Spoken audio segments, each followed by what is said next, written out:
So today the question is, why bedtime stories? Well, at the end of the day, at the rookery late at night, Bertie was there, and Maya came up and asked, Bertie, can I ask you something before we go to sleep? Of course, Maya, Bertie replied, smiling. What's on your mind? Well, Maya hesitated.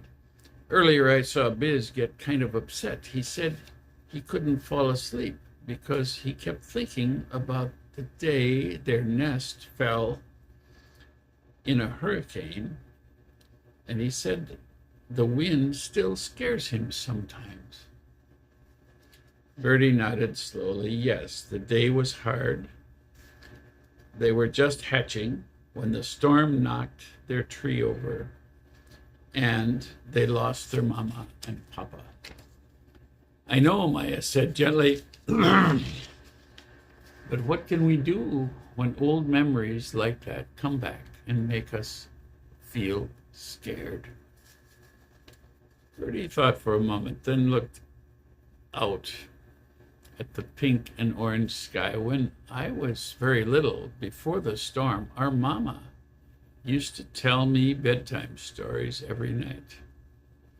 I don't remember all the details, what the characters did or where the stories took place, but I do remember how I felt. How did you feel? I felt safe, said Bertie, her soft voice. I felt loved. I remember curling under Mama's wing and listening to her voice. Even if the day had been rough, her stories helped me let it all go. I slept peacefully and woke up ready to begin again.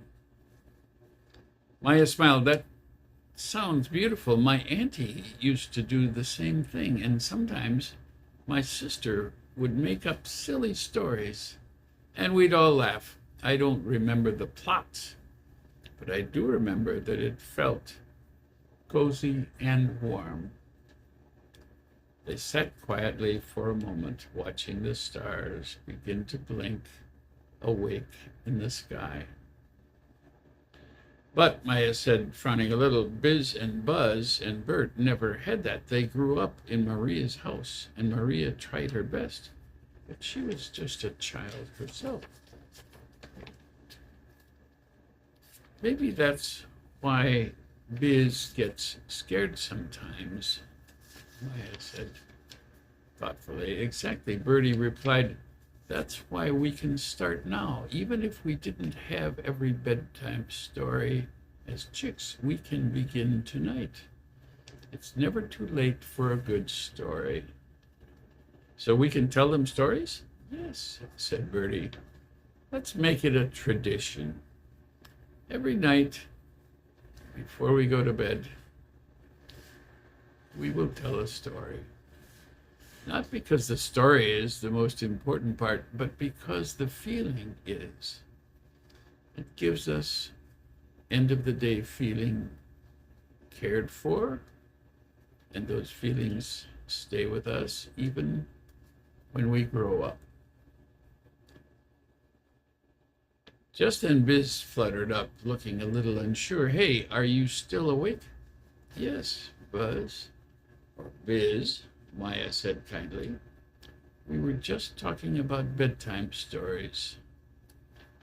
Biz looked curious. You mean like the kind where someone goes on an adventure and meets a talking rock or dancing fish? Exactly, those kinds. But the best part is how it makes you feel afterward. Can I listen? Of course. Biz gave a small laugh, settled beside them. As the moon climbed high and Maya began her story, the night grew still. Biz closed his good eye and let the sound of Maya's voice fill the air. He didn't notice when the fear of the wind faded. He didn't even remember when he drifted off to sleep. But when he woke up the next morning, he felt something new. He felt rested, he felt safe, and most of all, he felt loved. And that is the end of that story today.